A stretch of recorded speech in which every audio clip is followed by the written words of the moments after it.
तो क्या उत्तर प्रदेश में मोदी के स्टाइल में काम करेंगे योगी? ये सवाल इसलिए क्योंकि कल शपथ ग्रहण के बाद विभाग के बंटवारे से पहले योगी ने सभी मंत्रियों से उनकी संपत्ति का ब्यौरा मांग लिया।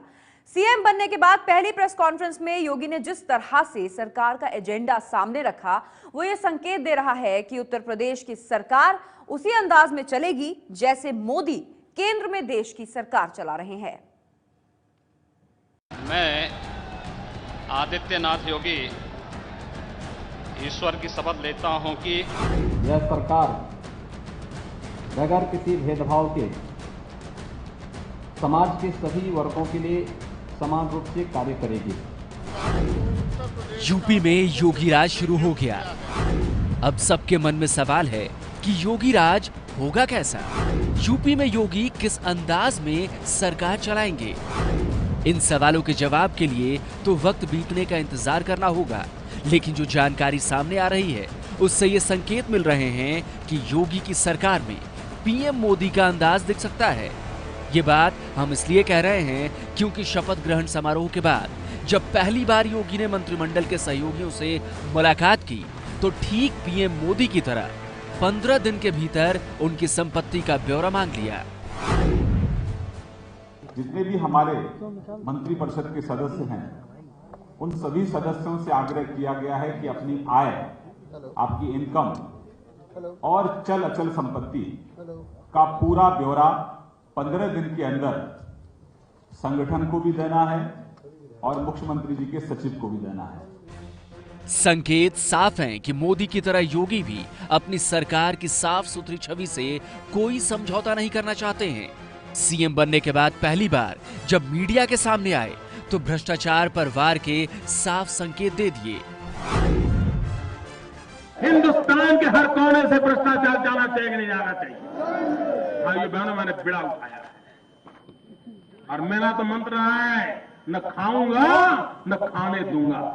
यहां सत्ता पर काबिज रही सरकारों ने भ्रष्टाचार और परिवारवाद के साथ साथ कानून व्यवस्था की बदहाल स्थिति से यहां की जनता को भारी नुकसान पहुंचाया है।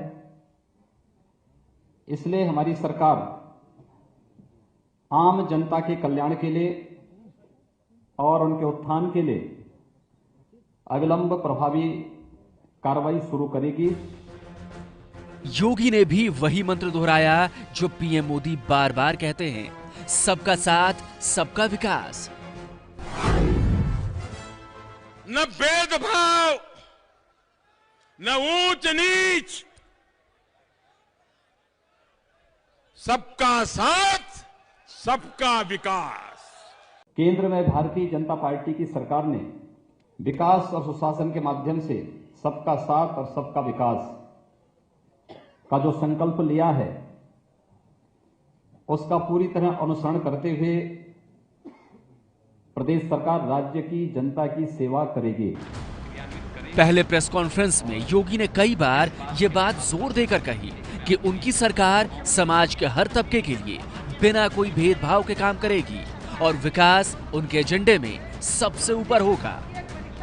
किसी तरह का कोई विवाद ना हो इसलिए योगी ने श्रीकांत शर्मा और सिद्धार्थनाथ सिंह को सरकार का प्रवक्ता बना दिया है और साफ कर दिया है कि कोई भी मंत्री अनाप शनाप बयानबाजी ना करे।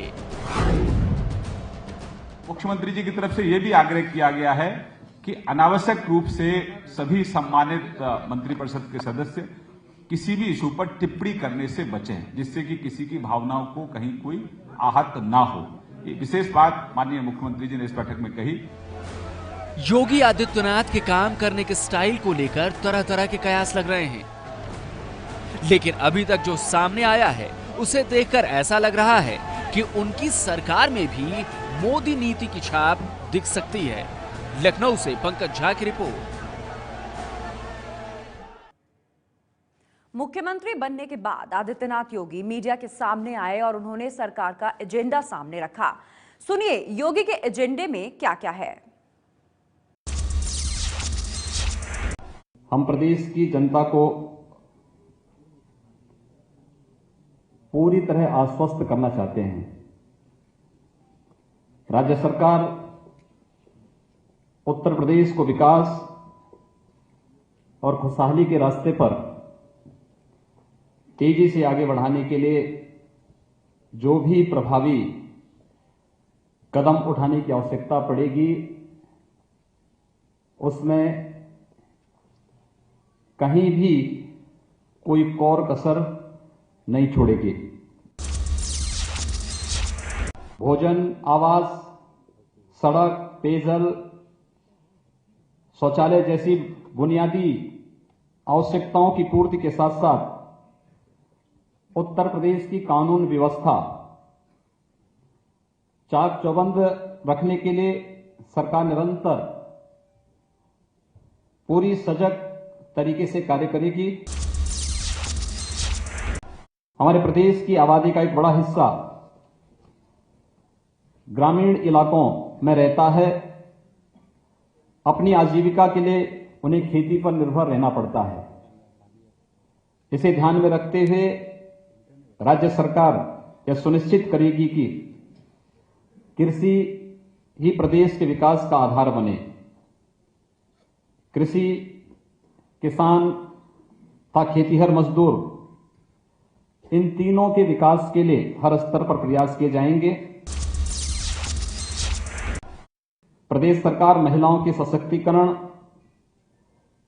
उन्हें समान अवसर देने के लिए हर संभव प्रयास करेगी। महिलाओं की सुरक्षा, सशक्तिकरण और सम्मान के लिए कोई कोर कसर बाकी नहीं रखेगी।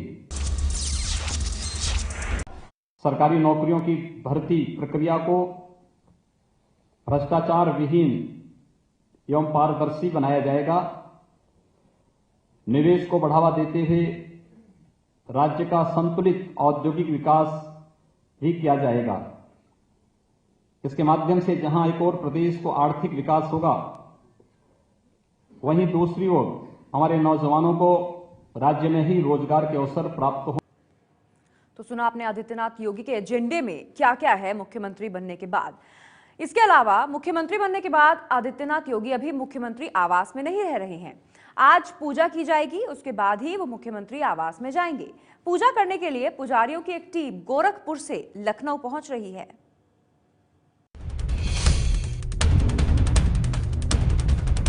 महंत जी जहां भी नए घर में, नए आवास में जाते हैं तो वहां पूजा पाठ कराते हैं। लखनऊ के कालिदास रोड पर यह है मुख्यमंत्री आवास। मुख्यमंत्री आवास पर नेम प्लेट तो बदल चुकी है। अखिलेश की जगह आदित्यनाथ योगी का नाम लग चुका है, लेकिन योगी अभी इसमें नहीं रह रहे। फिलहाल वीवीआईपी गेस्ट हाउस ही लखनऊ में योगी का ठिकाना है।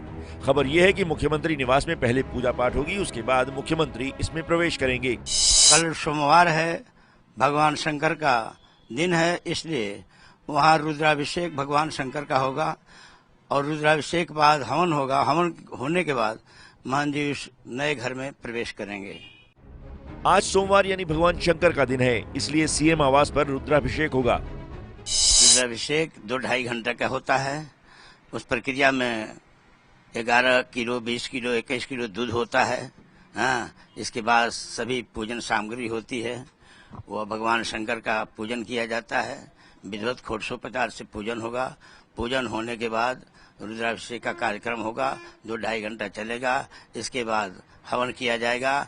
यह हवन करना मंगल कारक है। भगवान शंकर का अभिषेक करना मंगल कारक है। पूजा पाठ आदित्यनाथ योगी के जीवन का अहम हिस्सा है। गोरखपुर के मठ में भी उनके दिन की शुरुआत पूजा पाठ से ही होती थी। मुहूर्त निकाली गई है। पहले वहाँ से फोन आया है कब साहित्य है, कब मुहूर्त है। मुहूर्त देख करके ही वो समय रखा गया है। तो कितने बजे का मुहूर्त है? मुहूर्त है वह प्रातः 8 बजे से लेकर के 12 बजे के अंदर। गोरखनाथ मंदिर से यूपी की राजधानी लखनऊ का सीएम आवास। आदित्यनाथ योगी का अब ठिकाना बदल चुका है। अब उन पर राज्य की जिम्मेदारी है। पुजारी को उम्मीद है कि अगर शुरुआत पूजा पाठ से होगी तो कल्याण सबका होगा। नित्य दुर्गा सप्तशती का पाठ करते हैं, चाहे वो नवरात्र हो या नवरात्र न हो। उनका दैनिक 4 बजे उठ जाना, 5 बजे तक स्नान करके 1-1.5 घंटा पूजा करना, नीचे उतरना, सभी मंदिरों में दर्शन करना, गौ माता का दर्शन करना, ये उनका नियमित कार्य है। गोरखपुर से रणवीर सिंह की रिपोर्ट। तो योगी आदित्यनाथ अपने निवास स्थान पर, जो नया निवास है उनका, मुख्यमंत्री का बंगला, उसमें वो तभी जाएंगे जब पूजा होगी, जो पूजा आज रखी गई है। इसके अलावा हम सब ने योगी आदित्यनाथ की एक कट्टर छवि देखी है। उन्हें लेकर कई तरह की बातें की जाती हैं कि वो एसी कमरे में रहते हैं, लग्जरी गाड़ियों के शौकीन हैं, निजी सुरक्षा गार्ड साथ लेकर चलते हैं। क्या वाकई ऐसा है? एबीपी न्यूज संवाददाता रणवीर इन्हीं बातों की पड़ताल करने पहुंचे गोरखपुर में मौजूद गोरखनाथ मंदिर, जहां आदित्यनाथ योगी रहते हैं। योगी आदित्यनाथ अब मुख्यमंत्री आदित्यनाथ योगी हो गए हैं। उनके बारे में कहा जाता है कि वो बड़े ठाट बाट से रहते हैं, लग्जरी गाड़ियां और निजी सुरक्षा गार्ड्स का पूरा तामझाम है। इसी की पड़ताल करने एबीपी न्यूज संवाददाता रणवीर गोरखपुर के गोरखनाथ मंदिर पहुंचे, जहां योगी आदित्यनाथ रहते हैं। सबसे पहले उन्होंने जानना चाहा कि योगी आदित्यनाथ कितनी ठाट बाट से रहते हैं। गोरखनाथ मंदिर परिसर में मौजूद इसी इमारत के कमरे में योगी आदित्यनाथ का बसेरा है। इसमें पढ़ने वाले बच्चों का छात्रावास भी है, उनके भंडारे का भी इंतजाम है। ये वो जगह है जहाँ पे योगी आदित्यनाथ रहते हैं, पूजा करते हैं, और उनकी जो सुबह की दिनचर्या है वो इसी जगह पे होती है। इसी दुर्गा मंदिर में सुबह 4 बजे योग साधना से योगी आदित्यनाथ के दिन की शुरुआत होती है। इसके बाद परिसर में मौजूद सभी मंदिरों में वो पूजा करते हैं। इसके बाद वो गौशाला पहुँचते हैं। गौशाला में मौजूद सभी गायों को वो खुद प्रसाद खिलाते हैं। गौ सेवा करने के बाद जो विशेष खिला, उसके बाद वो पूरा तालाब घूमते हैं, और तालाब घूमने के बाद उसके बाद फिर आते हैं ऊपर और जलपान करके तब फिर नीचे बैठते हैं। नीचे आकर योगी आदित्यनाथ इसी जगह पर जनता दरबार लगाते हैं। इसी कुर्सी पर बैठकर आए हुए लोगों की फरियाद सुनते हैं और उन्हें दूर करने के लिए जरूरी कदम उठाते हैं। आने वाले आते हैं और उनका ये जो क्लर्कियल स्टाफ है वो यहाँ पे एक एक लोगों की सुनवाई करता है। जिसके लिए चिट्ठी लिखनी होती है वो टाइपराइटर पे चिट्ठी लिखते हैं, जिसके लिए फोन करना होता है उनके लिए फोन करते हैं। क्या योगी आदित्यनाथ एसी वाले कमरे में रहते हैं? ये जानने के लिए हम पहुंचे उस कमरे के पास जिसमें योगी आदित्यनाथ रहते हैं।